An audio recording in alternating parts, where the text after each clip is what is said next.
Well, this is Why Wasn't It Better? Hello and welcome. I am your host, Patrick Darms, I'm your co-host, Anton Paras. and we have a return guest joining us today, Ivan Calixto. Welcome back, sir. Thanks for having me again, guys. And for the choice of movies that I'm in, I think has been pretty well rounded and Yeah, a fun variety. And of course, we want to provide a nice variety to our industry professional, Ivan. I come in for all the fun movies. Like I feel like I've had the really fun stuff, including Batman vs Superman. I still, Oh, it was definitely a fun discussion. If It you if the films that you covered were an edible arrangement, I would enjoy that edible arrangement. I would too. I'd question the price of the edible arrangement, but I would enjoy it 100%. There we go. My goal when I have any guest on is to have the films get progressively more fun to talk about, and this might be hard to top. No kidding. This is a good one. This really is. But before we get into that, Ivan, do you have anything you want to plug or promote? I'm currently working on a few commercials. I can't really plug those, but That's still pretty cool.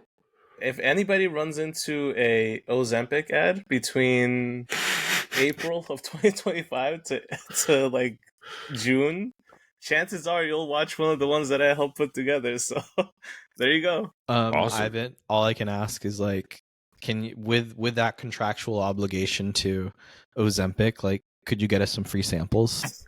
I wish I could get some free samples if I'm being honest. Do they just hand it out on set? Imagine, because so a lot of these just editing bowls jobs, of it. they'll give you this little sheet, and they're basically like, "Hey, tell us the equipment you need and all that." And I like to always joke around with some of the people that I work with. Like when I did this stuff for Pop-Tarts, I was like, "I need a year's supply of Pop-Tarts," and then they sent a legit pallet of Pop-Tarts to my house, which is That's awesome. That which is is so crazy. cool. But for this one, I think they sent me some. I have them somewhere over here, but like Ozempic merch, stuff with Oh, the that's different kinda brand logos of it. It might be worth something someday. That's nuts. That is. It's like if I walked around with insulin sweaters, right? Right? It's kind of crazy. Yeah. I'll go on eBay, but sorry guys, I can't hook you up with Ozempic, but here's some Ozempic branded merch. Do you have an Ozempic trucker hat? Is that? That's not this. Oh, okay. That's not the hat I'm currently wearing. Not with the skull and crossbones on it, right? Right. Well, that is certainly worth plugging, and I think without further ado, this is a big one, gentlemen. It's the 30th anniversary of Waterworld.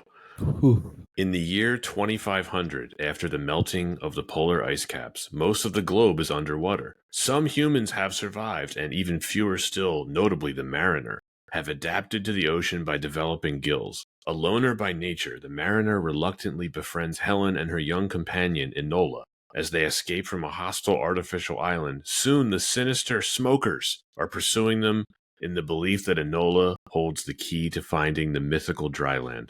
Waterworld was released on July 28, 1995 by Universal Pictures, the Gordon Company, Davis Entertainment, and the Licht Mueller Film Corporation. It was directed by Kevin Reynolds, with a tiny asterisk on that. Screenplay by Peter Rader and David Toohey, starring Kevin Costner, Dennis Hopper, Gene Triplehorn, Tina Majorino, and Michael Jeter. The budget was $175 million, adjusted for inflation, that is $362 million. And the box office was $264 million. That is $546 million, adjusted for inflation. Ivan, this is one of the most requested films we've ever gotten, going all the way back to the inception of this podcast. I have had so many people ask me and write to me, when are you doing Waterworld? Please do Waterworld. You have to do Waterworld. It's perfect for your podcast. As today's guest, Ivan, why did you want to talk about Waterworld? Honestly, this was a fresh movie for me, and I didn't realize that until I was watching it all the way through. I think I've seen it in pieces over the years, but it's been top of mind just because I've had a lot of friends that have talked about it. People have always talked about how this was kind of one of the big disappointments of the 90s. I feel like for me this film was a lot of fun, but also it kind of brought me back to that what do you call it? I'm a big Kevin Costner fan, so I've been pretty much anything that he's in would love. But this movie kind of gave me pause to kind of like go back a little bit and be like, has Kevin Costner been part of a franchise that has extended like over multiple movies? Because I don't think he's had a lot of No. luck with that, right? No. No. This one kind of made me think of that. And then also, again, it's been a minute, but I don't think I ever saw this movie all the way through until I finally sat down and watched it over the weekend for preparation for this pod. I think Pat, you and I were talking right before, but Yes. growing up, my dad used to bring home tapes, movies. So for movie night, he would bring home a VHS from the same shop at 92nd Street in Roosevelt here in New York. And they were always bootleg copies of movies. And so one time he brought home Titanic, but the part 2 VHS was the last half of this movie. Which for the longest time I always got the back half of this film, but never the front half. And so to finally sit down and watch it was a real treat. This is one of those films that I wish I could have seen with a group of friends. And yeah, I finally got to see why what movie that was on Titanic VHS 2 all these years. I know what you mean in a different way, because this was on one of those cable channels like TNT so much in the late 90s. I saw chunks of this movie a lot, but I don't know how much I've seen it all the way through from start to finish. Like maybe twice, including the other day. So not much. I mean, this really is one of the most infamous films from the 90s. This is a staple of blockbuster cinema from that era. I didn't see this in theaters. I wasn't really old enough, but I remember people talking about it, like my dad and my cousins, my older cousins, my uncle. Like they were talking about they got back from seeing this and they were like, we can't believe that was the most expensive movie ever made, because the budget of this movie was such a discussion point back then. I mean, this kind of budget now is kind of common, but it was so much of an outlier then that it just had this reputation, which we're going to talk about. Anton, this was released when Kevin Costner really was one of the biggest stars in the world. This was his streak going back to 1987. The Untouchables, No Way Out, Bull Durham, Field of Dreams, Dances with Wolves, which won him Best Picture and Best Director, right? Robin Hood, Prince of Thieves, JFK, The Bodyguard, and A Perfect World. It's pretty good. Yeah, dude is the 90s, man. I'm a Costner fan as well, so this was a fun movie to revisit. What about you, Anton? I mean, I'm a 90s baby, so it's films like this that fill me with so much nostalgia for that time. And Costner is, he's there, and that it's a pretty big Mount Rushmore, but he's in there, the Mount Rushmore of 90s stars that I absolutely enjoy his work. And Waterworld is something that I enjoy not only as a film from my youth, but also as an experience at Universal. So it is a ton of fun, and I always find it very hilarious to look at the perplexed faces of kids that are at the Waterworld experience having no idea what the experience is referencing. Well, we can talk about this later, but I think some of the Terminator sequels that followed T2, the Universal stunt show for this film is arguably better than the film. And I think that this film is basically an ode to stunt performers. If there's one thing this film excels at, it's stunts. The stunts in here are spectacular to watch, especially 30 years later. A lot of jet ski stunts, a lot of water related stunts, obviously. Yeah, just a few. Some great dialogue too, not gonna lie. What's your favorite line? Too many to choose. You need to tell me what your tattoo means. I'm stupid. There's just so many. Was that his literal line? I'm dumb. Pretty much. There's so many moments in this movie that I feel like if they're not memes right now, they should be. Some really great GIF moments, some really great ski action. I love the skis. Every time there's a ski on screen, I'm like, that's a very toyetic shot right there. They had the one scene where in near the beginning where they have the jet ski and the dude just eats it, just totally biffs it, and they still including it. It just doesn't make it over the wall. It's like, whoa. They left it in. Yeah. Well, this more or less ended Kevin Costner's career as a A-list star. Or should I say, this significantly damaged his career, which we're going to talk about. This was jokingly called things like Kevin's Gate and Fish Tar at the time. It is very famous and notorious for being a box office. I don't know if I want to say the word disaster. It didn't make a lot of money on its initial theatrical release. It was very famously the most expensive movie ever made. It made money, but not enough. Universal took a big loss on this one. Initially, it eventually achieved some profitability. I think that explains why it was on TV so much. There was like a 5-year period of time where you could just go to TNT or TBS and this was on in the summer. This is a great summer movie, I have to say. It looks like you'd stay cool just jumping in the water. Yeah, refreshing. Here's the craziest thing about the budget, just to reinforce the inflation numbers. If this came out today and it had the same budget, just adjusted for inflation, it would still be one of the 10 most expensive movies ever made. It's impressive in its own right. In the sad way, yes, which we will talk about. Anything to add before we get into the production history of this? He drank his own piss. That's the start of the movie. I wished it would. Heck of a way to open a movie. I wished it would revisit the character at least in some sort of like external capacity, like bring him in as a guest in another Mortal Kombat video game or something. Like I want to see the Mariner again in something. Is he the most uninteresting character ever? Yes.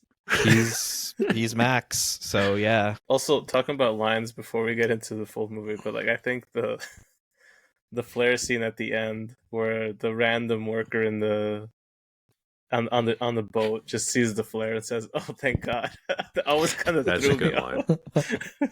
Getting into the production history for this, and by the way, Ivan, the troubled production history is going to be our first discussion reason, so it's going to bleed right in. The concept for this film came from a screenwriter named Peter Rader, who got the inspiration after discussing literally doing a Mad Max ripoff with a producer named Brad Crevoy. Rader did not conceal that Mad Max was an inspiration for the film. He's talked about this openly in interviews, so this isn't some secret. It is also taken inspiration from Freakwave by Peter Milligan and Brendan McCarthy, a quote Mad Max ghost surfing comic strip that was first published by Pacific Comics in Vanguard Illustrated in 1983. He wrote his first draft of the screenplay in 1986, but he didn't do anything with it for a couple of years. It ended up being bought by the Gordon Company for $350,000. Initially, he was going to have, or the idea was for Roger Corman to direct this, but Roger Corman thought it would be too expensive. He said he thought it might cost $5 million, which is pretty funny. So the Gordon Company ended up buying this. You probably recognize those names, Ivan, Lawrence, and Charles Gordon. They produced a ton of stuff around that time. They had worked with Kevin Costner previously on Field of Dreams. They produced that film. So Universal was brought in by them to finance the project. And the Gordons initially thought that it would cost around $30 million, which is hilarious. Kevin Reynolds was actually hired to direct this before Costner got involved. He was looking for work at the time. He offered to direct the film. Before Costner's involvement, other stars were considered: Harrison Ford, Tom Cruise, Bruce Willis, even Mel Gibson himself. Those names are no surprise. One of the Gordons pitched the script to Costner, who loved it. He wanted to do it. He signed on. He was paid a salary of $14 million. Waterworld ended up being the fourth collaboration between Costner and Kevin Reynolds, the most successful of which had been absolutely Robin Hood, Prince of Thieves a few years before this. That's a film we're going to cover at some point on the podcast, Ivan. I really like that film. You want to talk about staples of my childhood? That Robin Hood film was one of them. Yeah, that one was one that I feel like I don't think I can name another Robin Hood movie that's been as enjoyable. It's like weirdly the signature Robin Hood movie, and I don't even think it's a great movie. Yeah. It's certainly the most famous one. Like, I bet anyone our age, especially, if you think of Robin Hood, you're probably going to think of that movie. Yeah. Yeah, I don't think any of them have risen to the same level of no iconicness. So once this ball got rolling, Rader's original script was rewritten multiple times, mostly by David Twohy. Here's the biggest Mad Max connection of them all. The director of photography on this film was Dean Semler. He also shot Mad Max 2 and Mad Max Beyond Thunderdome. So they literally went out and hired the guy that shot those films. That's Deserts, Oceans, same thing, right? Copy paste, different backgrounds. I believe he also shot Dances with Wolves with Kevin Costner, which won him an Oscar. So certainly a very experienced cinematographer working on this. Before pre-production had even begun, Universal planned for a big budget. They greenlit a $65 million budget, and then it grew to $100 million. But by the time they entered production in June of 1994, it had gone up to $135 million, which that alone would have made it the most expensive movie ever made. At some point prior to filming began, Costner and Reynolds ran into Steven Spielberg, who warned them, saying, quote, "Do not shoot on water. You're going to need a couple of shots on water, so use a second unit for that. Do all of your coverage in a tank or a stage," end quote. And despite that, the majority of filming took place in the Pacific Ocean off the coast of Hawaii in a large artificial seawater enclosure similar to what would be used in Titanic 2 years later. The difference is with Titanic, it was done in a giant tank that they just flooded with seawater, as opposed to filming on the actual ocean itself. James Cameron and the studios involved with that saw what happened here, and they were like, no way. It's also like, I feel like if you're doing a movie, you want to do it in a very controlled environment, and anything that you're willing to do like on scene would be something that's like far less risky. You'd think. Than this. Yeah. But the process it almost killed Kevin Costner. So yeah. Well, did he have 2 accidents or something? Like, I know there was some sort of piece of trivia from like my endless AMC sit downs when I'm watching the whatever that before they play the movies. There was like a little trivia thing of how many times he almost suffered from accidents on the set. He had a couple like near misses on this. Like there was one where he was tied to one of the sets, and basically they were hit by a storm and it started drifting him away. So yeah, that's I'm bad. glad you brought up the word storm, because I want to talk about that later. Oh yeah. I have some thoughts on that. So the final scene was filmed in Waipio Valley on the Big Island, also referred to as the Valley of Kings. Additional filming took place in Los Angeles, Huntington Beach, Catalina Island, and the Channel Islands of California. We'll cover most of the production for our reasons. And a few months before the film's release, Universal and the parent company it was a part of, MCA, were sold by Matsushita, aka Panasonic, to Canadian distillery Seagram's. As part of the deal, the outgoing Japanese owner assumed the astronomical cost of the film, while Universal would keep the profits. And just a historical sidebar, the result of the sale was that MCA's name was dropped, and the corporation officially became Universal Studios in 1996. The film's release was accompanied by a novelization, some video games, and 4 theme attractions at Universal Studios Hollywood, Singapore, Japan, and Beijing called Waterworld, all of which are still running as of this recording. It only made $88 million in North America. It did better overseas, but as we mentioned, not enough to save it. It sits at a 47% Rotten Tomato score, and prior to this, the most expensive films ever made were True Lies and Batman Forever, each with $100 million budgets. And Waterworld shattered this world by over $70 million. The marketing costs meant Universal was in the hole for over $200 million. And a question for the group, which film ended up overtaking this as the most expensive film ever made? I know the answer, but Ivan, you've already mentioned it. Is it Captain America 4? Because at this point, I feel like it might be. Yeah, you already mentioned it. It's Titanic. Yeah, I figured. Wait, is Titanic more expensive than Avatar then? Overall? No. I'm talking what overtook this. Oh, okay. Like at the time. Okay. Mm. Yeah.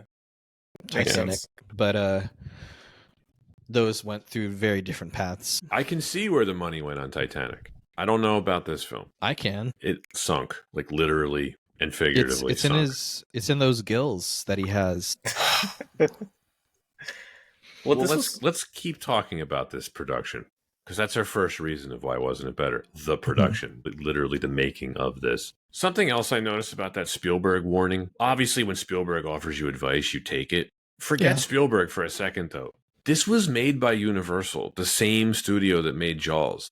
How did they not think this would go bad? I can totally see that there's probably a lot of assumption, like you can throw money at a problem and fix it. And especially when you're Kevin Costner attached to the film and you're Universal, your thought is, well, we got to do it big. And so the challenge of doing it at sea, especially with this like very large concept, I could see executives looking at what they the problems they had with Jaws and saying, well, that was a much lower budget. We'll be fine. We have all this money. And then falling into a trap. Based on what I could gather, that is more or less the answer, what you're saying. They pretty much trusted Costner and Reynolds to do this. The screenwriter, Peter Rader, he said in an interview with Yahoo that this was basically just an artistic decision, right? Meaning ego, emotions. He said, quote, Kevin Reynolds had this vision and Costner supported him, was that if we wanted to make this feel gritty and real, we have to do it on the water itself, end quote. I think it's a prime example of why talent is talent, and people that are behind the scenes, like producers, should have, kind of like the important aspects of production should be handled by producers, and talent should get the creative stuff whenever they can. But I feel like there's got to be a balance, because that's insane. This is also before like digital was a big thing, right? So I gotta imagine like shooting in water for this much would have to, like, you'd have to account for how much film that's probably going to go to waste. A lot. Yeah, and it's like film's expensive, even back then or today, whatever. But by then, were they still using film that was flammable? I don't think so. All right. Well, I was going to say, well, they wouldn't have to worry about it catching on fire. It's true. I'm amazed there wasn't a fire involved with the making of this film, because everything else pretty much happened. You know what I feel like is an interesting thing, not like relating this to like a modern project of Kevin Costner's, is like, I think Kevin Costner's always had a bit of an issue with clashing with whatever director he gets on with. He does, particularly when the director is Kevin Reynolds. Yeah. And then now the Yellowstone guy was Taylor Sheridan? Yeah. They their big clash. There goes another thing that cost a studio, Paramount also, right? A bunch of money.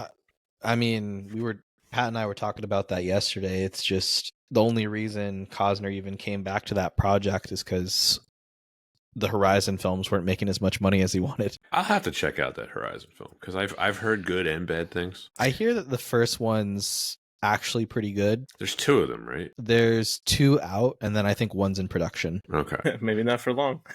Maybe not now. I was showing this book to Ivan before we started recording. It's called Fiasco, and it covers a bunch of, well-known Hollywood bombs. There's obviously an entire chapter on Waterworld. Here's the interesting part. So despite being friends, Reynolds did not want to work with Costner again. By the time Robin Hood was done filming, they were constantly bickering. He didn't go to that film's premiere. And by the time Costner came aboard Waterworld, like, Reynolds wasn't happy. Before pre-production had even begun, they started feuding. The Gordon brothers, the producers, they had to constantly play the role of peacemaker. This is before pre-production began. Not a good sign. It gets funnier. Before they even shot a single foot of film, Universal had already spent $30 million. They were going to pull the plug at one point, but all the talent had that like pay or play deal. So they were going to have to pay them anyway. So that's why they decided to make the movie. They were just like, Well, half of that was his salary, right? Yeah, $14 million. That was Costner's salary. Yeah, that's insane. Dude made money. I mean, $14 million is not bad for like a disaster. No. But this is maybe the best Hollywood example of like the sunk cost fallacy, where like they really probably shouldn't have gone forward with this. How often do we just still see Hollywood go forward? Well, not as often. Well, actually, I take it back. It's called, reshoots. A lot of films are willing to just get a different director if they need to, cast someone else. At least with this one, Costner stayed the whole time. Yeah, true. He did. I do think though that like a lot of times we'll see like somebody win like an Oscar or something, or like have a really big streak of really good movies, and then at some point they jump into like a blockbuster.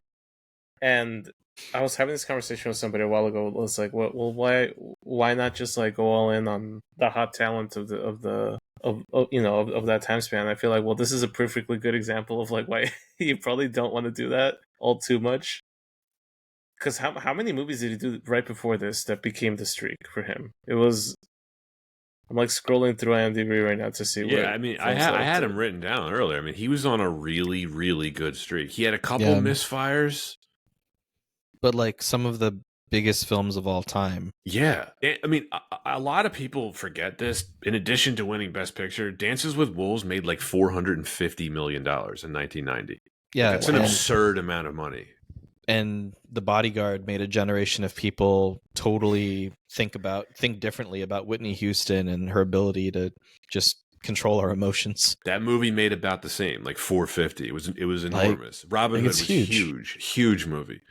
JFK was a big movie, so he really was on a streak. So I guess he kind of earned the studio's trust and be like, you know what, like you can make us you can make us this bag back and even more. Yeah, I've said it before on another or a couple other podcasts. You can always mark when you see a downward trend, but it's also important to remember you can't always stay on top, right? You'll have your moments where you're the star of Hollywood, but eventually someone else is going to be more popular. It's Father Time that will always just kind of keep that clock ticking. Tom Cruise is the only exception. Like he's it. That he's the one. He's the GOAT. He is. There's no other way to say it. I mean, Costner was at or on top for, I would say, 6-7 years, which is impressive. I'd argue that he still thinks he's on top. I feel like, given his I mean, he's still an A-lister. He's a phenomenal talent. Yeah, I don't want to knock him personally, because I really do like him. I think he's, does he have an ego? Sure, but I have read nothing other than like he's a consummate professional, and he's just trying to put out the best film that he can, regardless of the situation. You could do a whole podcast on Kevin Costner.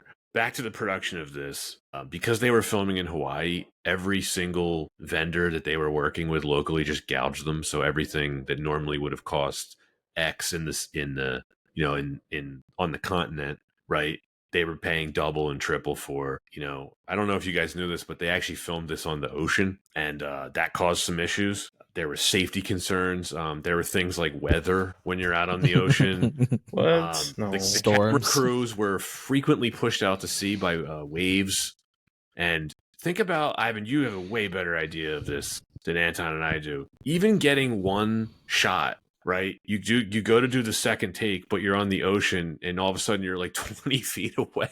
Yeah, you got to worry about saltwater corrosion. You got everything. Yeah. Yep. There's probably enough shots that we got where it seemed like the camera was on water. It was a little buoyant and it wasn't stabilized, that for whatever reason, I'm not convinced that they were trying to get like a shaky shot. I think that there was probably just enough footage that they were like, okay, this is kind of the best we got for this. Well, like, you guys ever see behind the scenes of so Avatar: The Way of Water, right? I don't know if you guys have seen like the behind the scenes stuff of how they film stuff inside the tank. Anytime you're trying to get any shot, it's always like a big crane that's just got, or like some sort of like steady cam attached to a crane that they're trying to get in there just so you could get like a semi-stable shot.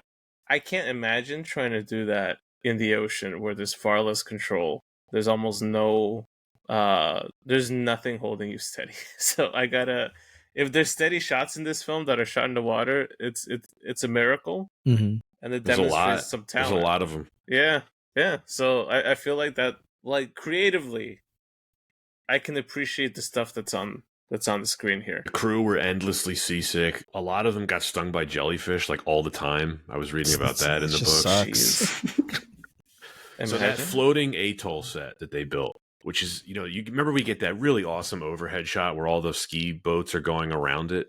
And you can see how big that set was. So that weighed 1,000 tons. It cost $5 million to construct. It sank at one point, and they had to spend, a couple $100,000 to salvage it. As they said, it was a logistical nightmare creating it again. It went over schedule by 3 months. It was originally scheduled at 96 days, and it went to 150. Well, I can't imagine, like, whoever initially plotted this out, just given that you're going to be facing nature, who thought you could get this done in under 3 months? Like that it's ridiculous. It's wild. Yeah. No, like, I've seen movies today shot like 6 months or so, and obviously you'll spread out the months because of scheduling conflicts and all that. There's like breaks and stuff. Yeah, but like scheduling is like probably one of the most important factors in these types of films, because it's not just like about talent being available. It's also like, hey, you got to realize what you're getting yourself into before you give a studio like the heads up of like, I think we'll be able to make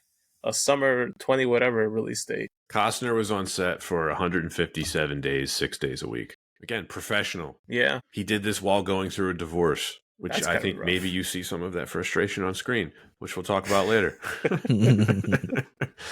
They were spending money, hundreds of thousands to rent yachts to ferry the cast to and from shore. Now, I read this, and I want to talk about this a little later, so put a pin in this. Costner allegedly asked them to alter his receding hairline digitally. I thought more about that. And I don't see it. I mean, it's hard to see, but I don't know like how much of it they had to edit, right? Like it's just so hard to, because there was also a lot of scenes where his long hair just like kind of covered the front of his head. We can talk about it now then. I don't know if CGI was that sophisticated in 1994, 1995. I feel like it'd be noticeable because the CGI that you can see in this film is bad. He could have also just worn a wig, or at least like had some sort of hairpiece to help with the hairline. Filler? Yeah, like filler hairline.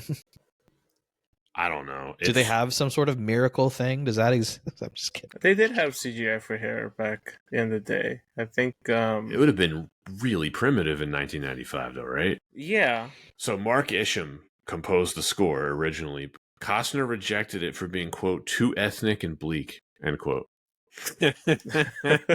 Sure. That's probably a quote that wouldn't be used now. So they didn't give him the chance to try again. James Newton Howard replaced him. I'm pretty happy about that. I like the score.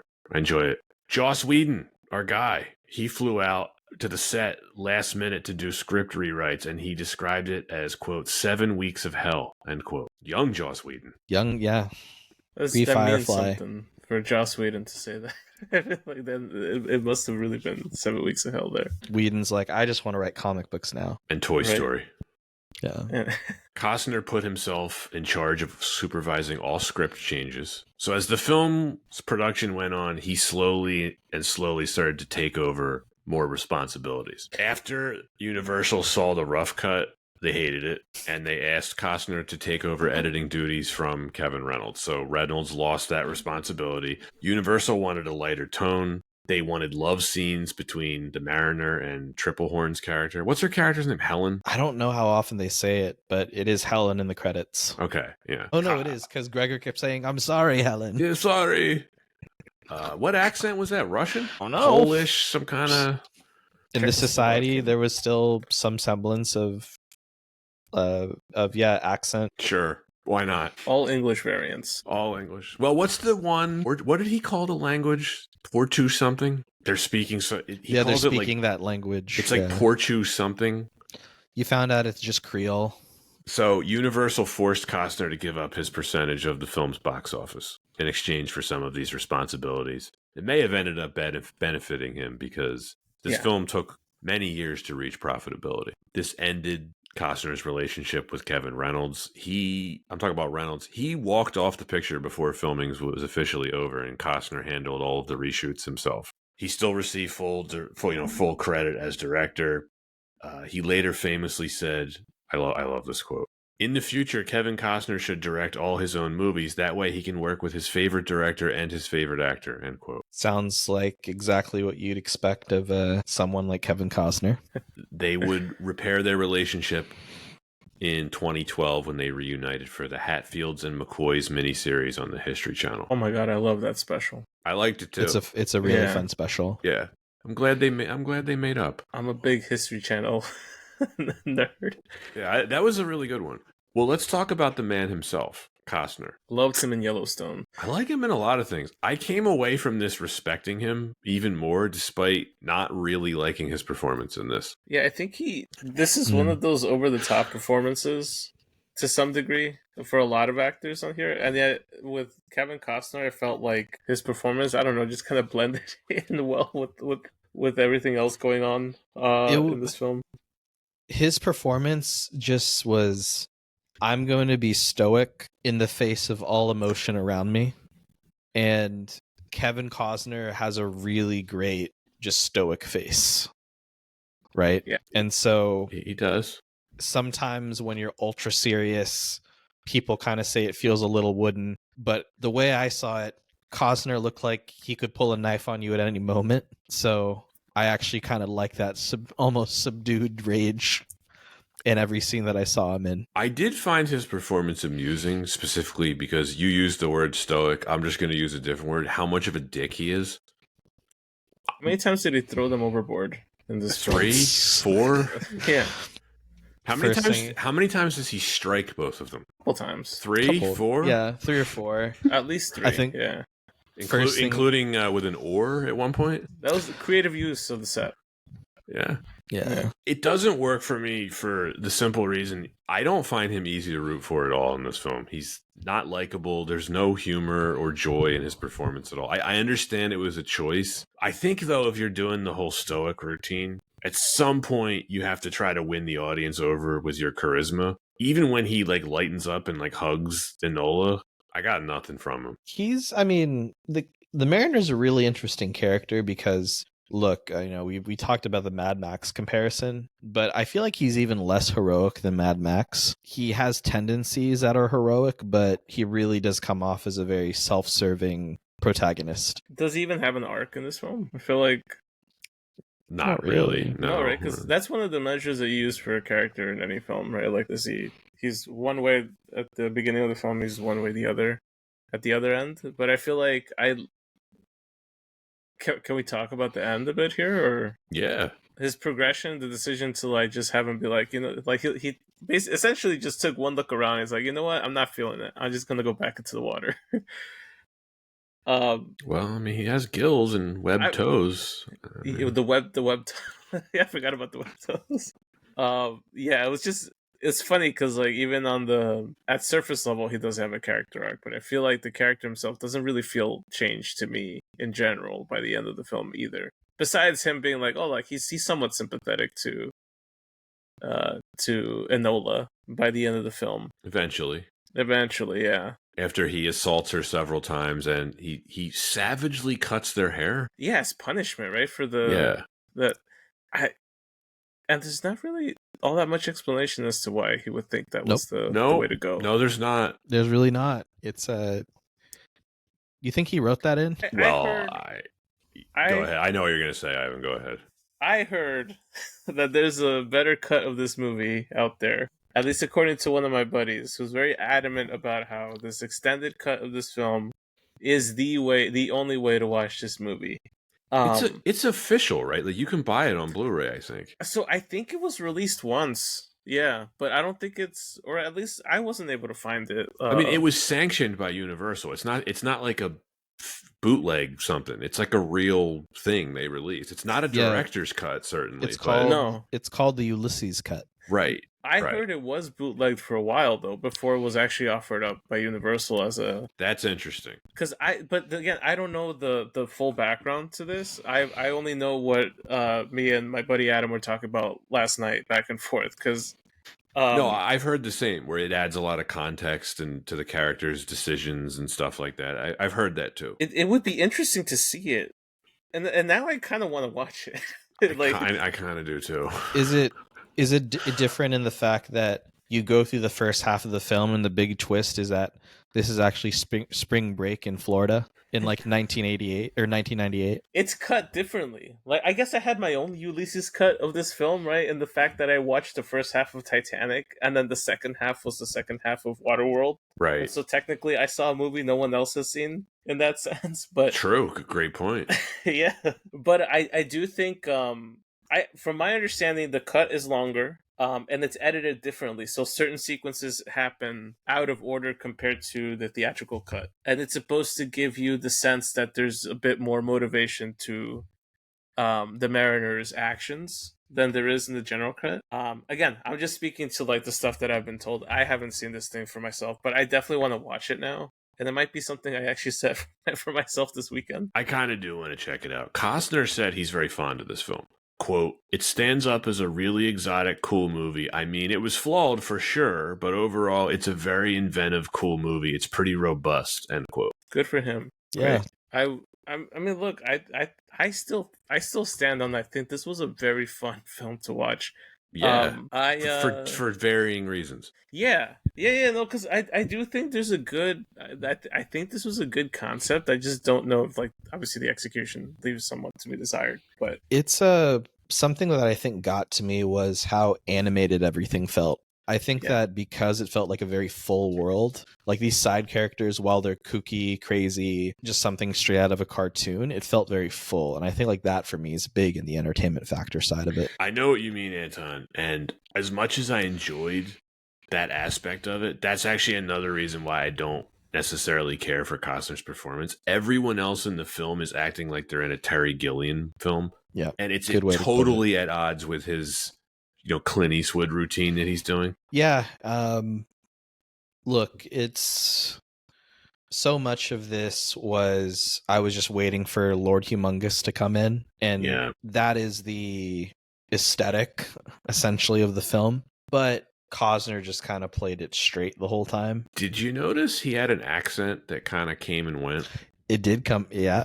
Kind of. But that's what is it? It's a Fishman accent, right? It might be a Costner thing, because remember he does that in Robin Hood too. It's like early in the film he kind of has an English accent and it fades out midway through the film. It's a lot like Carrie Fisher's like almost English accent in A New Hope that just comes in and out, and then it just disappears. Yeah, like out of nowhere. Like, governor talking. Look, again, on the CGI thing on his hairline, I was pausing the film to look for it. I have never seen a screen grab of this. I would not challenge, but I would ask any of our listeners, if you have evidence that Costner's hairline was CGI'd, please take a screen grab and write in. Can I share a sidebar story? Absolutely. You know how like sometimes culturally in conversation, people will provide like authentic accents for describing different foods. Like I want like they're at a cafe and they're like, I'll have a small coffee and one croissant. Or yes, someone is at like ordering tacos and they're like, I'll have my taco with carne asada, but everything else is just no accent. I had a moment like that, except in the worst way possible, in the way that I pronounced chicken tikka masala. Was this recently? No, it was a summer ago, and it's gonna haunt me forever. You were at a restaurant? I was at a restaurant, and the guy was like very enthusiastic describing the food on the menu, and I was like, we'll have the, and I don't know why I had the slight accent when I said chicken tikka masala, and I just let it go. Did he react to it? No, he was just smiling. He was just like, all right, sounds good. And I'm just like, sorry. I looked at my wife and I'm like, can we leave now? I have to catch myself doing that occasionally because I want to pronounce it the way that Pierce Brosnan does in Die Another Day. Mojito. He asks Halle Berry if she wants a mojito. He puts this real weird accent on it. Every time that we're out at that kind of a restaurant, like a Cuban restaurant, my wife tells me, she's like, do not say it.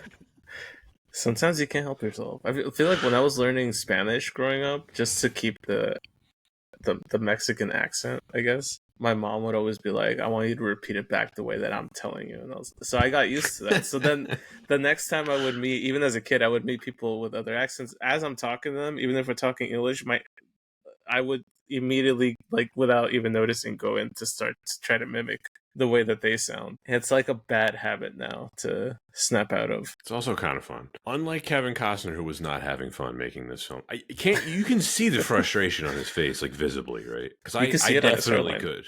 Yeah.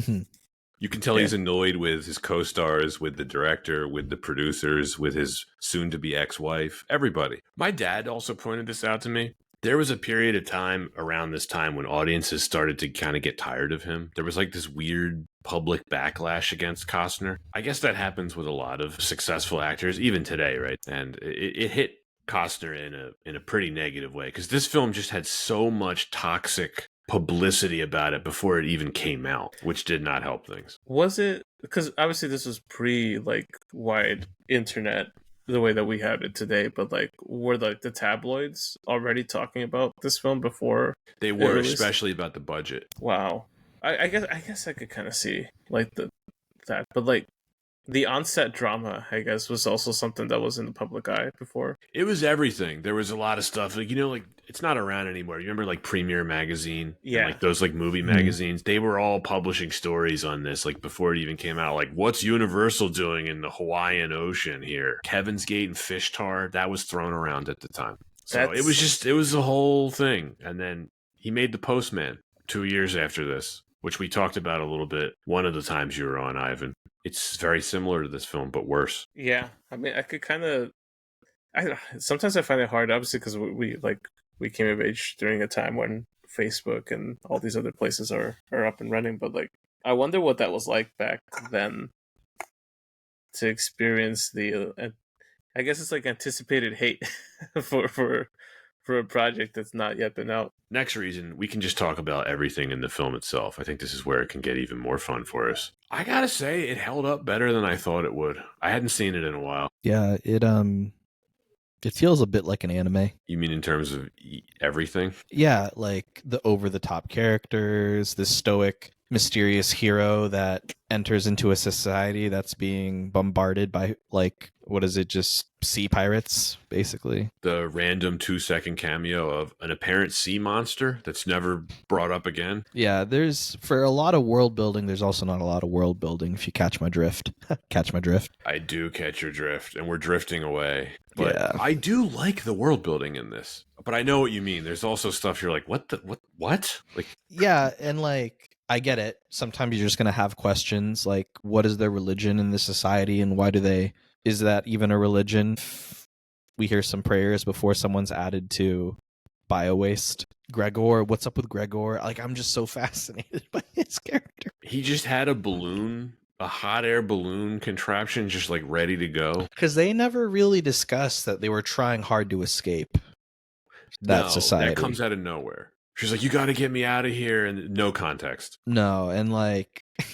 him just stupidly like, I'm sorry. Sorry, Helen. Flying away. Also, so again, I said this was my first time watching this all the way through, prepping for this pod, but I had to do a double take. Jack Black was in this film. Yes. He is in this film. Yeah. And that just kind of blew me away. Unrecognizable almost. Yeah, because it's not, like, obviously this is very early on in his career, but I had to go back and I was like, that guy looks suspiciously like Jack Black. And I don't know, just like an interesting kind of tidbit to go in there, because like this film is full of like a lot of things that I feel like if I were to go back and watch this a couple more times, there's little things that I'd pick at here, but that one was a random one that I wasn't expecting. Look, I watched this every time when it was on TV when I was a kid. I still found it pretty watchable now. Just, I wouldn't call it good. I mean, I think it's just still aesthetically entertaining, visually pretty full, but there are enough holes in it that the plot does kind of drift away. Or it does feel too much like something we've experienced before, especially when you're older and you're just like, this literally is Mad Max. Or it's Fist of the North Star. I want to hear more about this Fist of the North Star. Yeah, tell us more about this. Yeah, so there's this really classic anime called Fist of the North Star. If you look at the aesthetics, basically it's like Mad Max, heavily influenced the costumes for this film especially. It's set in a dystopian future where ravaging like desert, basically the smokers in this film ravage the desert, and it's basically like, again, a Mad Max style society. But there's this hero who has some sort of mystical powers, or he has abilities that are more than your average man, and he helps kind of to liberate or at least be a hero for the folks that are basically under the plight of this dystopian future. So if you look at it aesthetically, you're like, okay, that's either Mel Gibson or that's definitely Kevin Costner. As the Mariner, the non-Seattle Mariner. There's a lot of really stupid stuff in this movie, but I was really impressed by the production design. I think they really did succeed at creating an entire world to look like it was on the ocean. I mean, obviously they filmed it on the ocean. I think that part of the movie still holds up. Just all the most of the visuals, I should say. Yeah, I think the thing that I was most impressed with is just, as silly as I felt like the atoll was, I actually really liked it. And I definitely also experienced that whenever I've seen the live action experience. Like, have both of you guys been to the Universal Waterworld experience? Yeah, Yes. it's awesome. Yeah, and I think it captures it so well, just how it's a cool concept, right? Like an enclosed society, then just getting attacked by I keep thinking of like desert dwellers, but no, they're just like They're pirates. sea pirates. Yeah, they're pirates. Yeah. With an unlimited supply of cigarettes somehow. And then King Koopa leads them. I have to think that Universal was banking heavily, not just like on this becoming like a big film franchise, but like almost like trying to replicate the whole Star Wars thing. I think I told you guys, but like the last Comic-Con I was at, there was a vendor there trying to convince people to buy his like full Waterworld toy line collection. Like he was giving me like this whole backstory of like how Kenner, he like worked for Kenner or something like that back in the day, and was talking about how like the Universal folks were coming up to him like pitching the Kenner team, that Kenner was the toy producer for the Star Wars line back in the day. But they were trying to like convince them like, hey, this is the next Star Wars. This is going to be a really, really big deal. The biggest star of the day was there. And so, but like then when you take a look at what Kenner produced for these, it was like, yeah, it looked like they were fully on board with this becoming a big thing. So, and then today Kenner's just there by brand only. Like Hasbro reproduces Kenner toys, right? Yeah, Hasbro bought them out, I want to say like before the end of the 90s, I think. Yeah, and I mean you've seen the Kenner toys. They're the iconic like action figures with a little plastic covering with a figure on it. Oh, they did a ton of stuff. I have a Kenner action figure of, coincidentally enough, another Kevin Costner movie, Robin Hood. No one does it like Kenner's did it back in the day. I feel like they were the ones that were willing to be like, you know what, I'll give this movie a shot. Like, let's make some merch out of this. This one didn't work out that well for them, but hey, you know, there's some good eBay lots on this stuff. Like for some there are. toys. I looked it up for like all the toys. Yeah. Like, look, I haven't looked at all of the toy lines for this, but it's just one, Anton. There's no all of the toy. Okay. It's just one. Well, I would like to think that there's the action figures, and then like, is there a actual atoll set that you could get? That's a good question. Because that would actually be kind of sick. From my understanding, it's just the boats and the skis and like 8 basic action figures. Anton's like disappointed. Like, look, Mariner needs his castle. Like, He-Man needs his Castle Grayskull. Mariner needs his atoll. Would you jump in and buy a full collection if there was an atoll set? And you better believe I would build a full water set for the figures. I'll 3D print one for you. If that's I will. I'll take. Totally do it. His trimaran looks really cool. Oh, yeah. Super cool. I think that was one of my favorite things with the writing, is just he just always talks up like, I can do it, but not with a sail down. And like, right, it is like, it's supposed to be like he has that's his equivalent of whatever Mad Max's car is in the series, right? Yes. Ford Falcon, I think it is. Yeah. Heavily modified. No, I mean, like, that's what's cool about this movie is like they didn't just rent a bunch of boats. They built all that stuff. Mm-hmm. It's nuts. Production designer, his name is Dennis Gassner. He would go on to he's had a really impressive career. He did a Bond movie, Anton, Quantum of Solace. I gotta say, the Universal logo, the globe flooding, that blew me away as a kid. I remember like, whoa. I think it's very cool. I love to see stuff like that. Yeah. There's some great miniature work on this film. Shout out to a YouTube channel called The Atoll. It's just dedicated to all things Waterworld. There's a number of, just making of videos that you can see. Like the tanker set that they built, I think it was like a 40-foot miniature. It was a huge one, right? It looks good. Like all that stuff looks good. All the jet ski stunts, they're awesome. They really are. Just ode to all of those stunt performers, because there was a ton of stunts in this film. Especially on skis. Props to the stunt performers on the skis. Dangerous. Do you think, like, also just the logistics of being pirates that also travel by jet ski, do you think they have to practice all those jumps? I don't know about that, because they have a finite supply of oil to turn into go juice, which is what they call gasoline.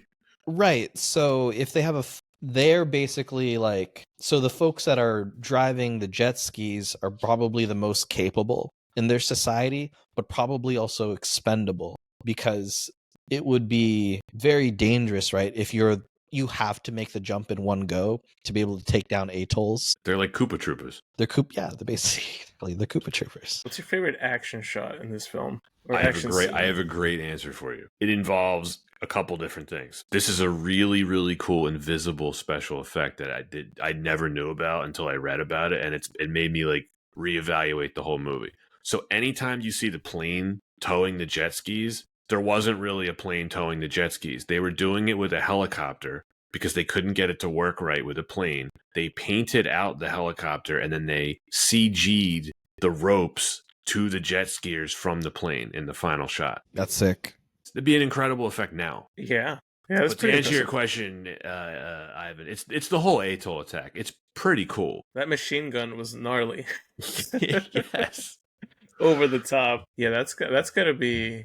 I feel like every action shot in this film felt like it was a pretty good, like a good amount of that budget was being exhausted there. I personally can't choose like my favorite action sequence just because I feel like all of them were really good, but I think my favorite shot of the whole film, and again, it's cheesy, but like I love that final scene where he's rescuing Enola, where the 3 jet skis just kind of collide.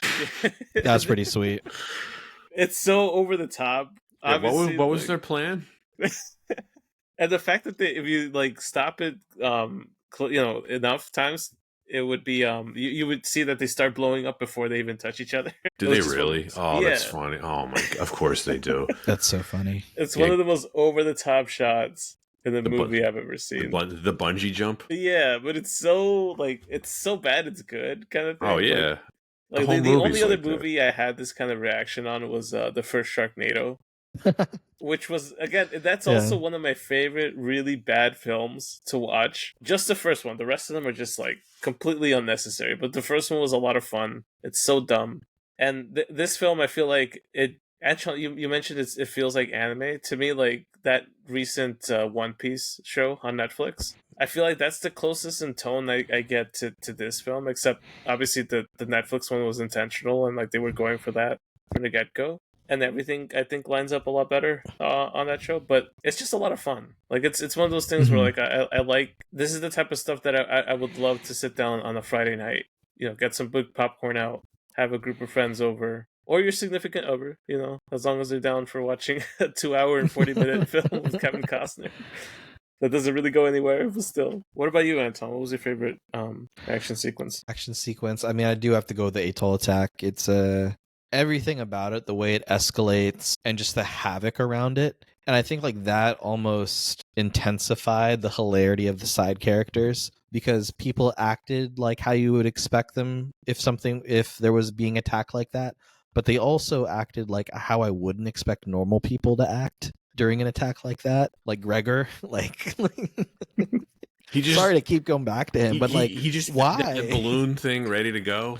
And you know what's hilarious? It's like that whole sequence was written in a way just to ensure that the plot moved in the direction that Helen and Enola had to go together with the Mariner, right? Like that's literally the only reason why Gregor's scene is involved or Gregor's character is involved in the first part of the film. But the way it's written is just that is a wild set of events for that to happen. Everything that happens in this movie is wild. But yeah. Have you guys given any thought to like the whole tattoo that Enola has and like the map of all of it, and then the little twist at the end with her family being from the dry land? Mm-hmm. I have. It's not a convincing map. No. Nope, it's not. And look, they wanted people to find them, but they died. And they just set her adrift on the ocean. Right. And like baby. at what age? Because clearly she doesn't remember. But then had to be a baby. But like she had to be big enough for that tattoo to proportionally She still was in a be- basket. That's what Helen says. Which is the hilarious thing is like, oh my god, they tattooed a baby. Yeah.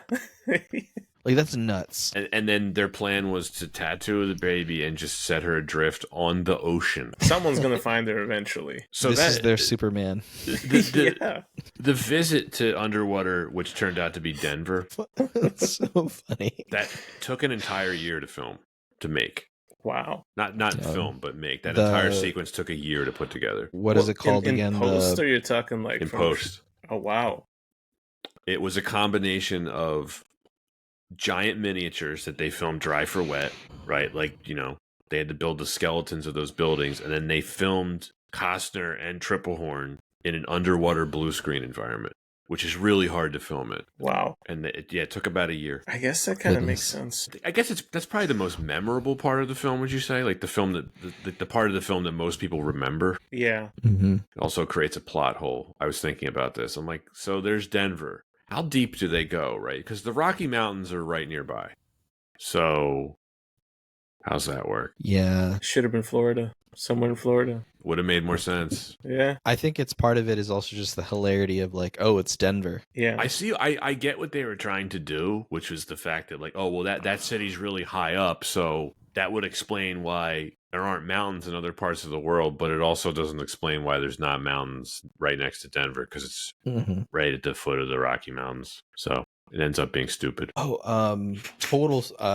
I just had this moment where I thought of, were there other moments before kind of closer towards the end of the film where we see the Mariner display like a wider range of emotion? And we do see some slight joy when he's like blinding kids with a mirror. Remember that? Yeah. And he's just like, I remember thinking, this is so weird because it just feels like he's just being mean to these kids He's a and bully. having fun with it. And then he's very excited about the tomato plant. Yes, that's fair. I mean, it seems like this is a society where the lime thing I thought was really smart. It's like, yeah, you got to prevent scurvy, so that's important in this society. Right. That makes sense. There's good world building here. There definitely is.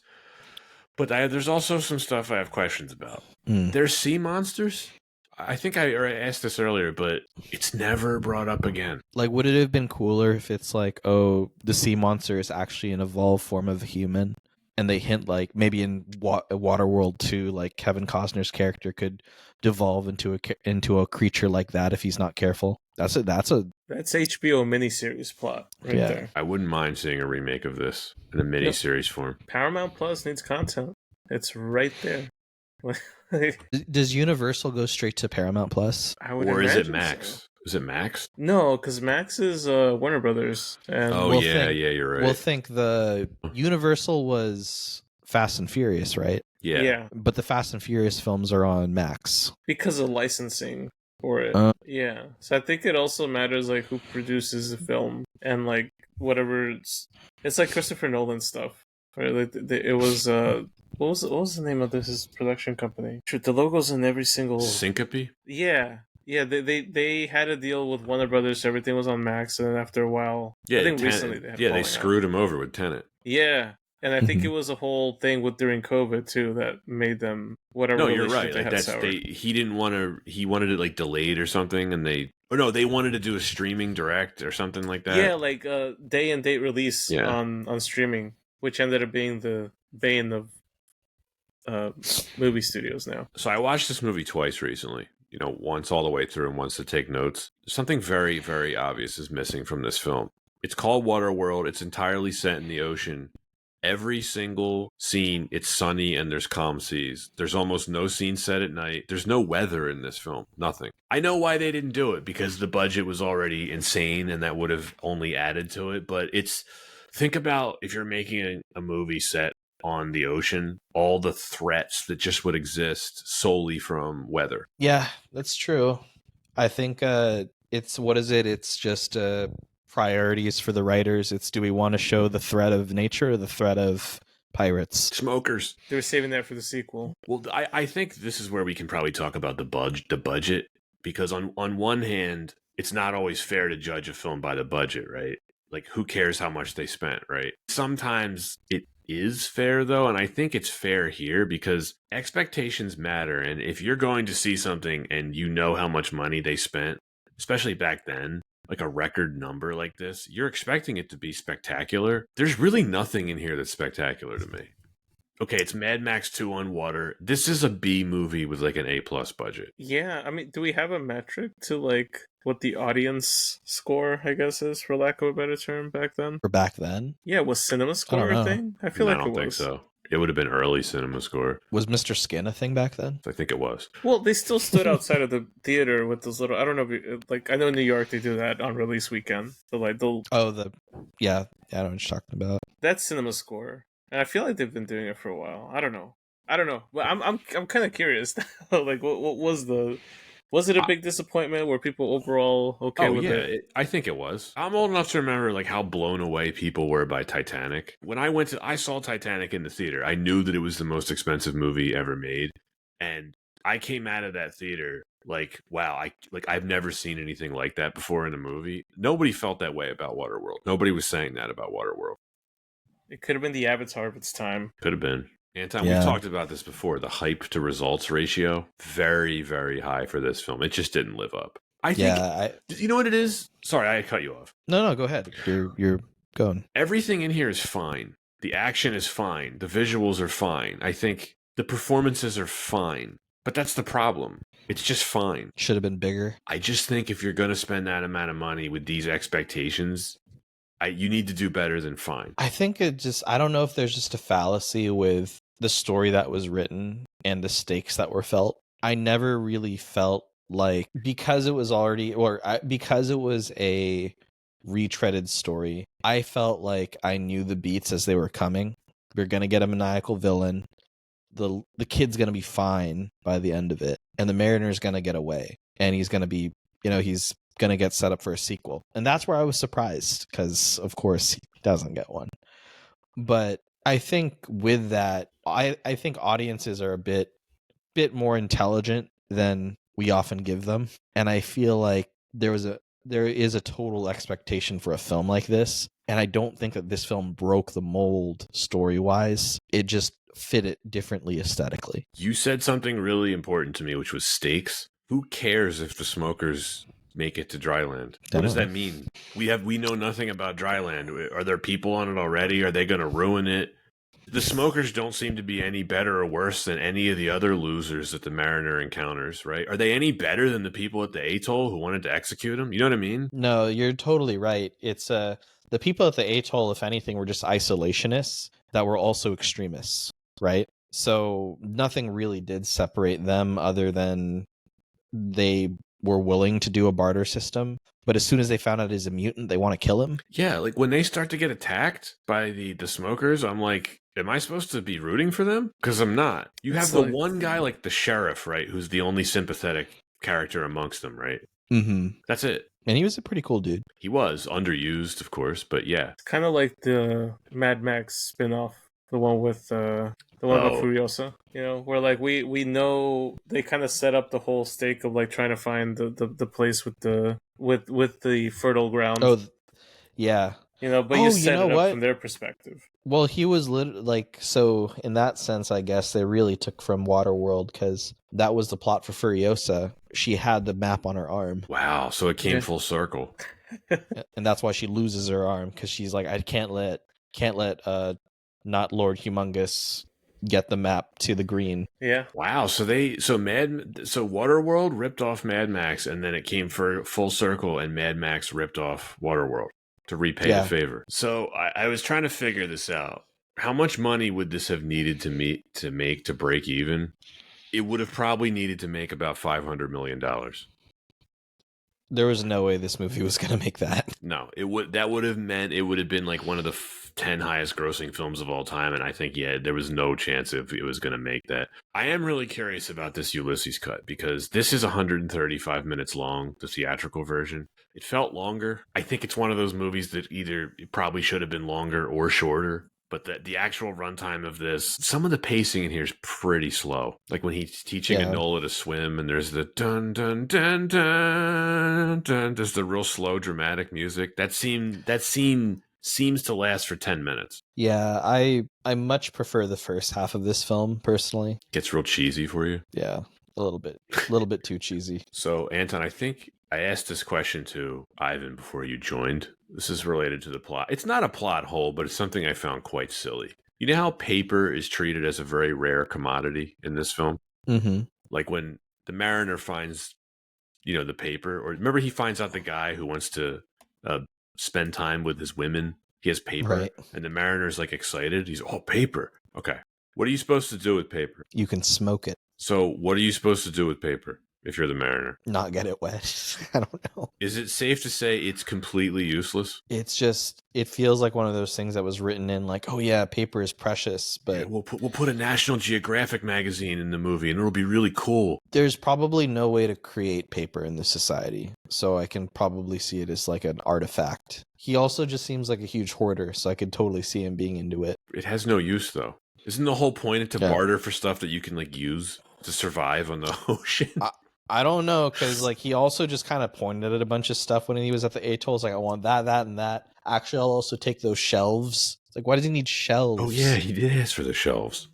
Like, he doesn't need the shelves. He just seems like a compulsive hoarder. I mean, when there is no dry land to make, I don't know, any sort of that material from, I guess I could see why it would become somewhat desirable. But from a utility standpoint, yeah, there's no reason for it. No one has a desalination machine. They have everything else, but I mean, I guess the closest thing is that water purifier that he uses in the beginning of the film to drink his pee. Right.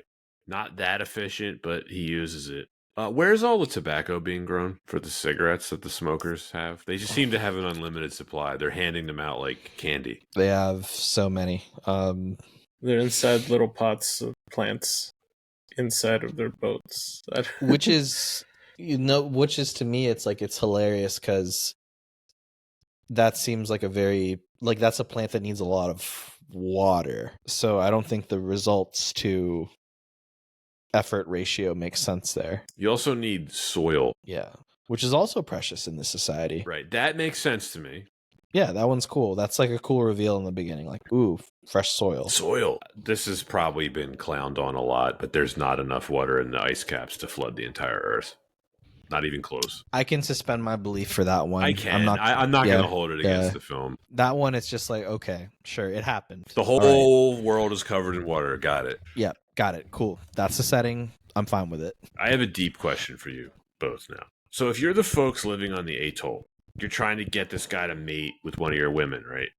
Mm-hmm. Wouldn't you want to mate with someone who has gills and has webbed toes? You live on a world that's like water, entirely water. Wouldn't that make sense? I think that's one of the drawbacks is they don't really build on why they hate mutants. He claims to be the only one, right? He's like there are no my kind, but there clearly are because they identify him. They call him a mutie. Yeah. So there's others. So this is one of those aspects of they did a lot of world building, but they didn't.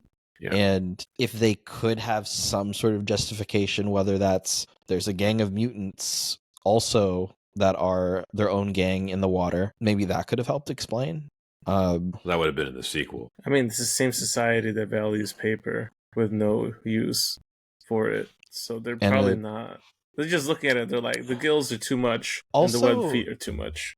They gotta all smell terrible, right? Awful. Like there's no reason for them to bathe. It just smells like the docks all the time. So then, like, I'm almost kind of convinced when she like takes off her clothes. I was like, she probably, I don't know. The first thought I had, she smells terrible. He's just like, no thanks. I like when he tells the atoll people, he's just like, you people are all dying. He just calls it like he sees it. What do you think about my theory, though? Wouldn't you want to mate with someone who had gills and webbed toes so you could start to develop that in your society? Like, wouldn't that make sense? It seems advantageous. But like, again, they didn't build enough in the world for me to have a stance on like, does that make sense, or are there dangers that we don't know of? Like, are his mutations radioactive related? I thought it was implied it was natural selection. I could see that. I mean, it would make sense, right? Like, in this world that they've built. Well, I was thinking it from a Mad Max, like, nuclear fallout dystopian sense. Like, maybe he's got hit with some radioactive waste. Oh, I mean, maybe. I don't know. I don't think they thought about this when they were writing the film. No, but they did have a man with Gatling guns snorting like a pig. How long was Gregor's air balloon in just in the air? He was just weeks, like months. I just love his character was just gone for a majority of the film. He's just like, I'm sorry, and then he comes back. He pops up again. Hey, he's the most annoying character. Awful. I was hoping he'd die.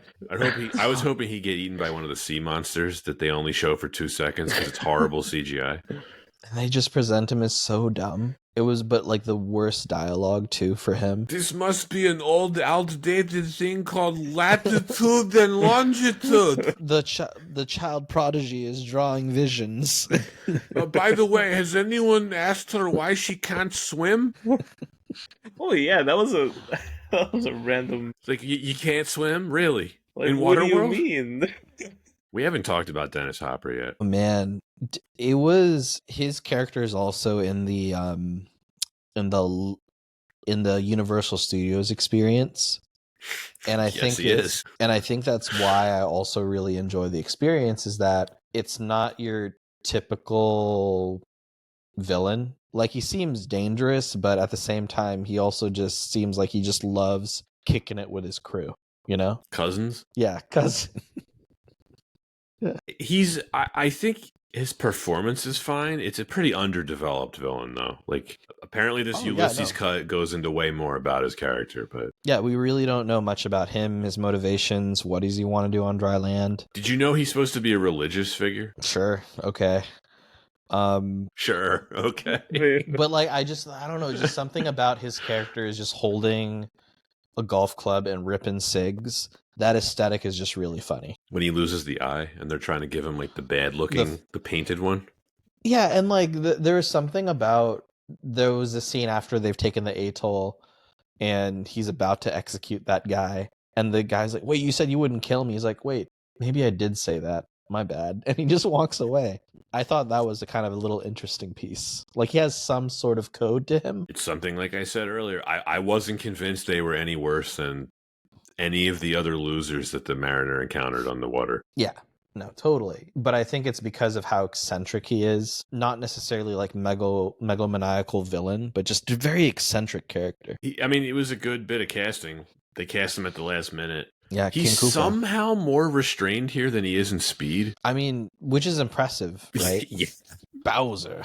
Pop quiz, hot shot. Can either of you explain what the Peter Gunn theme is doing in this movie? Super out of nowhere. That felt a little weird. He's driving a car in the hull of the oil tanker, and they're just blasting the Peter Gunn theme. Was it diegetic? Well, last time you see that was in Blues Brothers. Right.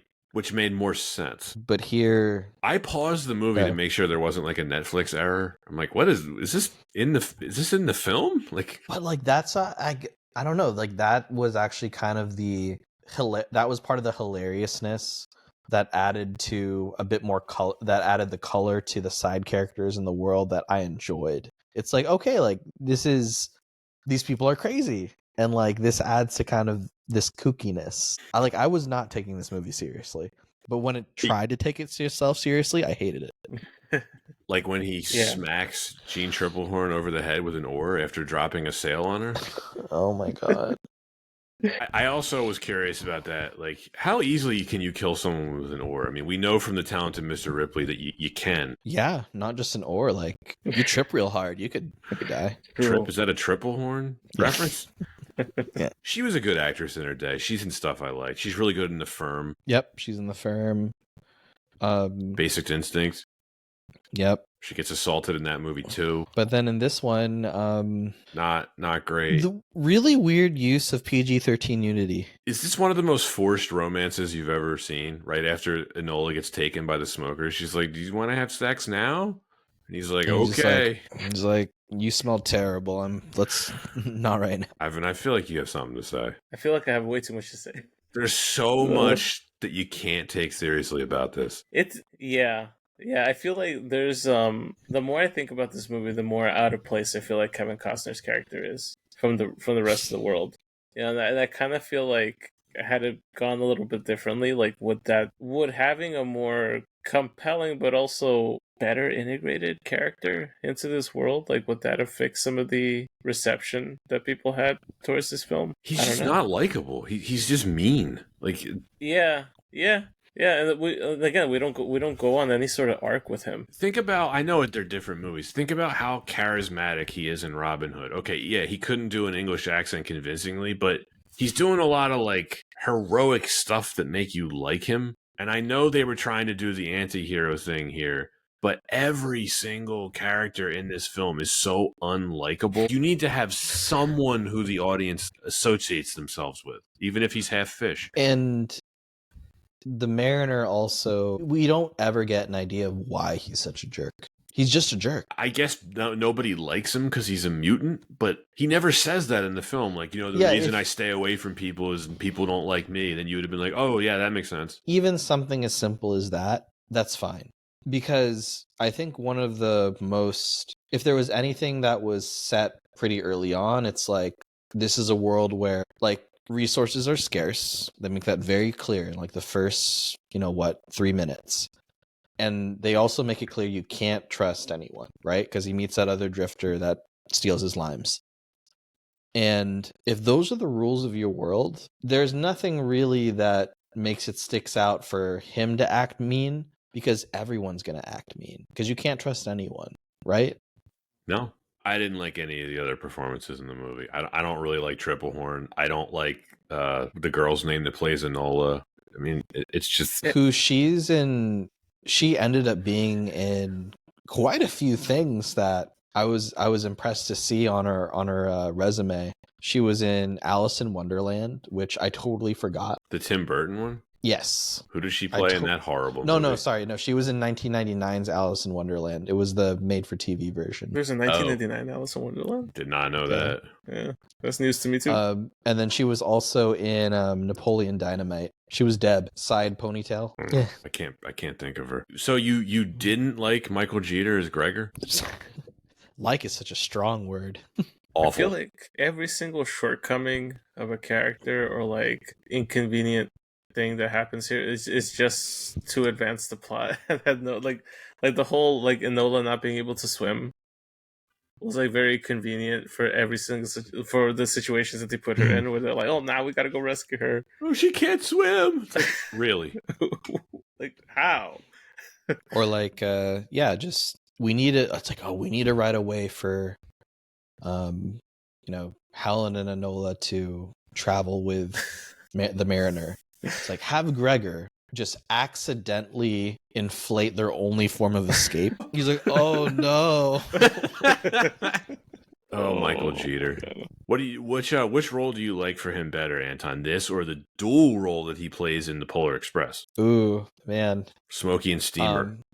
Probably. I was like, what? Probably Polar Express, because his role in this, I was like getting pretty like, I'm like, this is a very annoying character. I was really hoping the Deacon would execute him in a hilarious fashion. I feel like there's if at any point we revisit this franchise, it's probably going to be a reboot, truth be told, unless they really want to go back and pick this up. I wouldn't be surprised if in the next couple of years we come back to it. Isn't this exactly the kind of thing that they should remake? Because this wasn't a success. I know a lot of people like this movie. I kind of like this movie, but I can't defend this movie. I wouldn't mind if they remade this. I really wouldn't. Yeah, I feel like it's high time that they do something like this. Did you say it's high tide? It's high tide that they high tide. High tide. I completely understand why people are obsessed with this movie.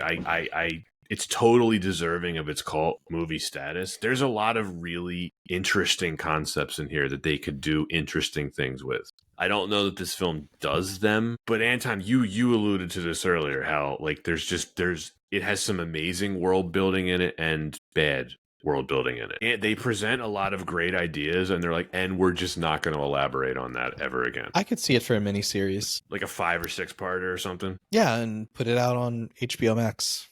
I'd watch it. Max. I really would. Yeah, I mean, if you're gonna do Rings of Power, do this.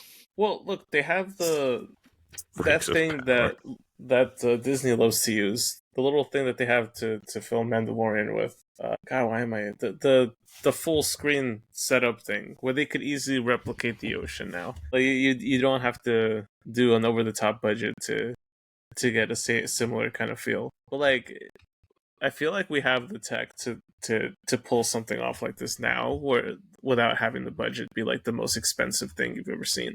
Well, in my research, I didn't find anything that looked like people were picking this up ever again. So I don't think it's happening anytime soon. I disagree. I feel like it'll happen. Watch. I mean, there's no rumor of Soon? it. You know what I mean? Like, Next 3 soon? years, I'm calling it. I hope it does. I hope you're right, Ivan. I really do. I mean, Kevin Costner has to make his money somehow. You I know hope what? he's involved. You know what, Anton? In 6 years, when the three of us get together to go to a movie for the first time, and we go watch. Hopefully, it's before that. But I have to say, in 6 years, when we go watch Waterworld 2 in theaters, but like a rebooted Waterworld, so there's another Waterworld on its way. Okay. But this will be a fully fleshed out franchise, top earner. Calling it right now. There's something in here that people just haven't been able to tap into. I think of like something like Dune. Like look at Dune and Dune Part 2 and all that. And the success it's found. Who would you say could fit in as a modern day Mariner? Timothée Chalamet. I mean, he's a big name.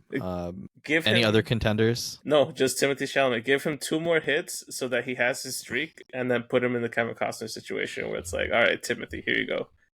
Waterworld, the reboot. We're counting on you. I actually could see Hemsworth doing it. Which one? Hemsworth is a Oh, the only one that matters. Chris. Yeah. Chris. The only one worth talking about.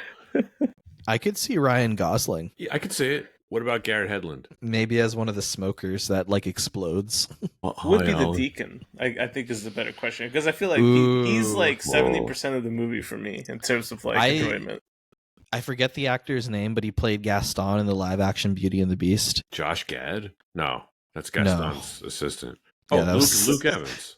Yeah, Luke Evans. Yeah, he could do that. Yeah, I could see that. Like just kind of the subdued, like he's a villain, but he's also like weird code of ethics and likability. You know who I'd want? Woody Harrelson. Oh yeah. Oh, yeah. I could see that. Oh heck yeah! Totally We need to make that. this film happen. Yeah. Come on. See, so someone in Hollywood is listening to this. If not, I'm gonna send this to some people.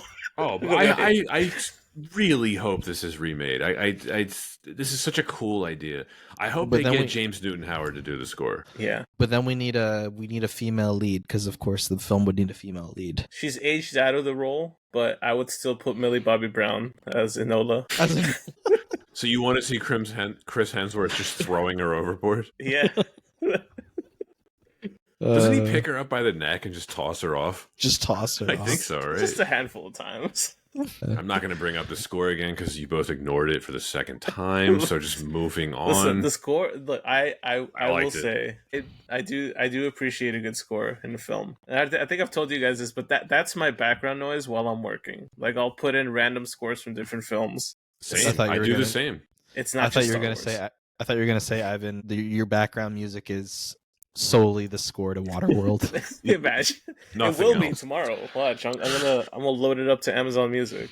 I think it's a good score. I'm a strong believer that the film score to any movie is the oxygen for a film. Like it either makes or breaks a moment in the film. Music is a very, very important piece of a film. Like you can there's things you can change about a movie and make it, all that impactful, but like I do think that the music is a very, very big piece of it, especially for something like this that's going for you have to believe in this world and all that. I hate to always bring it up, but like Star Wars, right? Like you go back to New Hope, like that's the music is the thing that sets up the world for you more so than anything. It kind of brings you home with it, and this is a pretty good film score. Pat, did you see what the tracks were for the score? Like what the track names were? Yes. Was one of them like Web Toe Wonder? There's some inventive ones. Throwing the girl over the over the boat. I think one of them is called Swimming Lesson, which is just kind of funny. That is pretty funny. That's the one I was kind of harping on her, like bow wow wow wow. It's like an 80s music video type of score. One of them is just Rip Them Cigs. One of the tracks is called National Geographics. Simple but effective. Another one is called We're Gonna Die. That's my favorite. Here's some other ones. Why Aren't You Rowing? Good. Balloon Fight. It's only 48 seconds. In the movie? Yeah, Why Aren't You Rowing? Yeah. Balloon Fight. Yeah, Balloon Fight. Or Balloon Flight, sorry. It's only 48 seconds. And then one of them's called Arriving at the D's. Make of that what you will. Where would you rank this in terms of like your favorite movie scores. Oh, nowhere near the top. Yeah, no, it's not. no. It's not that good. It's a I think no. it It's a fits it fine though. score. It fits the aesthetic of the film well. I don't know because it has such a silly tone to it too. But I do think that like a lot of times they like I don't know. It's just I feel like it just kind of accentuates the experience for you. But like, I would like to hear the rejected score that was deemed too ethnic. Yeah, like what does that mean? I don't know. what, Did it what mean that, something different in 1995? You think it's out there? Like it was repurposed for something else? I don't know why I didn't look into it. I could Yeah, I could Google it right now. I would I'll be do very it. curious to hear it. I found an expired link from a very, very old message board. I'm talking 2004. But an interesting thing is Mark Isham is credited in the end credits, so at least a portion of his music exists in the film. So it's in there somewhere, which doesn't satisfy us completely, but, well, that's all it is. Maybe there was some chanting. We're trying to speculate on what they meant by too ethnic. Yeah, it's just like, what It's could just that a mean? bizarre thing to say and read 30 years later. It's definitely the instruments of it, right? Yeah, It's gotta be it had to be, yeah. Unless they literally went out there and found a choir that's like speaking a different language and that's what they're using, and then for some reason someone halfway through production was like, you know what, this isn't fitting quite the movie that we're going for. Like a mermaid choir? Or maybe Yeah. maybe that is it. Like they were trying to kind of go for something to fit the made up language they had in the film. Yeah. So then Or too Greek or whatever. yeah, and so it also kind of fit like this ambiguous ethnic music. We can only speculate. Yeah, and like I don't know. I just love that statement. Too ethnic. I mean, some movies have done a really good job at like blending in cultural music and like finding some middle ground for it. What was the one that did it recently that I thought I was pretty impressed with? Dune, Hans Zimmer. Yeah, Dune did Dune was it. really good. Yeah. But also like the music that was developed for like Black Panther 2 when they were developing the whole like the Atlanteans language and all that, like Oh yeah. it was very like a mix of like ancient Maya and like Delacan and some other stuff that I thought was a nice like way of blending things in, you know. But like they had established its own kind of like sound. If I could have had more of Atlantis versus Wakanda in that film, I would have been happier. Yeah, that's a movie I. Speaking of water, Waterworlds. Speaking of Waterworlds, I should rewatch that film. We're going to cover that at some point. I've never seen it. I feel like all I'll say is like I don't know why Angela Bassett was upset that she didn't get Academy Award for that film. Because she like dominated 70% of that scene. Yeah. That 3-minute scene. I remember I was starting to watch it, and then I saw that it was 160 minutes, and I just went, no way. No chance. Black Panther movie without Black Panther in it, and it's 160 minutes. Hard pass. I thought it was an actually decent film. I was intimidated by Namor's banana hammock. Out of all the costumes to pick for Namor, I feel like that was a bold choice for them because I'm like, okay, it was almost comic accurate. I mean, technically it is, but it's very comic accurate. It's very comic accurate, but at the same time, it's like, do we want to go the Speedo route? Most of the time, the answer to that question is no, we don't. I don't want to break up your Black Panther party, No, please but do. I have to wrap this up. Patrick just heard Speedo. He's like, nope, I'm cutting this off right here. I'm sorry, I interrupted your Black Panther party. So great. I really do have to wrap this up, though. I just got the look. The look. Yeah. Do we have anything to add about Waterworld before we give our ratings and close this out? It's a great popcorn flick. Yeah. If you've ever watched the stunt show at Universal, go watch the film that inspired it. Probably the best thing at Universal. Yeah. Is now. Yeah. I still remember a Universal where they had the Back to the Future ride, the ET ride, and the Terminator show, and all of those aren't at Universal Battle anymore. Across Time. So cool.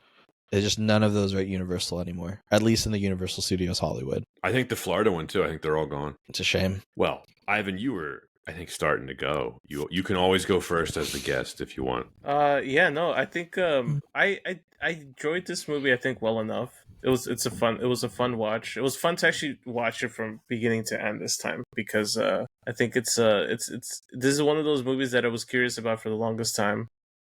And I thought for some reason that I had watched the whole thing all the way through, but no. The Universal logo in the beginning, that little transition into it, immediately cued me into the fact that, like, no, I hadn't seen this from start to finish. Clearly, I would have remembered that. I thought it was a decent movie for as a popcorn flick. I would, like I said, I would have enjoyed to watch this with a group of friends. It's very silly. It's not one of those like kind of. I guess it is kind of like a turn your brain off kind of film for a bit. Definitely yeah. turn your brain off. Some of the dialogue, obviously, very, very cringy, but I think it builds for a memorable film. I think no matter what, like, I know, like, this isn't winning any awards. This isn't going to do like anything like that. But like, I did have a lot of fun with this film. Where do I rank it? Like grade wise, I don't know. I'd give it like it's low. It's low, but it's right above Batman versus Superman. It's not quite Batman versus Superman bad for me. It's hovering just a little bit above it. But I would rewatch this film. So you gave Batman versus Superman a D. Yeah, so for me, this is like a C movie. Okay. Oh, all right. Okay. All right. Anton? Yeah, it's a very fun, bad movie for me. I feel like the parts that I really enjoyed was just where everything felt so rocky, whether it's these characters being completely out of this world, this world itself feeling fleshed out, but at the same time head scratching at a lot of moments. And despite the holes in it, and despite a lot of the head scratching moments, I still found myself having so much fun. At the same time, I acknowledged there was a lot that was still bad. But I think the fun part really came through. The Peter Gunn part sticks out especially because in a film that grounded itself in a very dystopian future, especially with the soundtrack, that came out of nowhere. And for me, that was a lot of this film. A lot of moments just coming out of nowhere and capturing your attention, whether it's Gregor with his balloon. I find myself enjoying it because of those moments. So I feel like it's a lot of moments that are enjoyable for a world that is both fascinatingly built out but not. And despite its flaws, still enjoyable. Not a great film per se, but I think one that I do give a bit more credit for its entertainment. I think that it also looks really good for a film that went through such production, through such hell in production. So I give this film a C+. This is a good bad movie for me. I don't rewatch this often, and when I do, I enjoy it, despite the fact that I think it's mostly pretty stupid. It's nice to look at, like you mentioned. I get the cult following, like I said. There's a lot of really fascinating stuff here. They definitely succeeded at building an interesting world on nothing but the ocean. A lot of thought and creativity went into making this film. I have a lot of nostalgia for it, while acknowledging the fact that it's nothing special. Given how much money they spent making it, it should have been better. Like, it is an inferior Mad Max ripoff. I don't like Kevin Costner in this film. I don't really like the supporting cast. There's nothing terrible in it at the same time, other than maybe some of the dialogue. And I'm going to end with a quote from Roger Ebert, just because he summed this up far better than I could have. Quote, "The cost controversy aside, Waterworld is a decent futuristic action movie with some great sets, some intriguing ideas, and a few images that will stay with me. It could have been more, it could have been better, and it could have made me care about the characters. It's one of those marginal pictures that you're not unhappy to have seen, but can't quite recommend."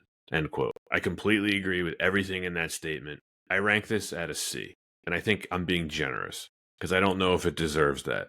But it's our ranking. We can rank it wherever we want. We're all pretty close. It's the Kenner toy line that elevates it for me. I left something out. I think the stunts in this film are awesome. They are. They really are. I want a jet ski now. I feel like after watching this movie, Dude, it makes me want to go out, get a jet ski, and rip some waves. I wish jet ski could be my method of transportation to get groceries. Yeah, when the polar ice caps melt, maybe we'll have that chance. Maybe we will. I'll remember that. Maybe we will. Something to look forward to. Make sure to have plenty of go juice. 100%. Well, that's it for Waterworld. Ivan, it's been a pleasure. This was every bit as fun as I thought it would be. Thanks for having me back, guys. Appreciate it. Pleasure's all ours. Can't wait to have you again soon. We will indeed. Well, thanks for listening, everyone, and see you next time.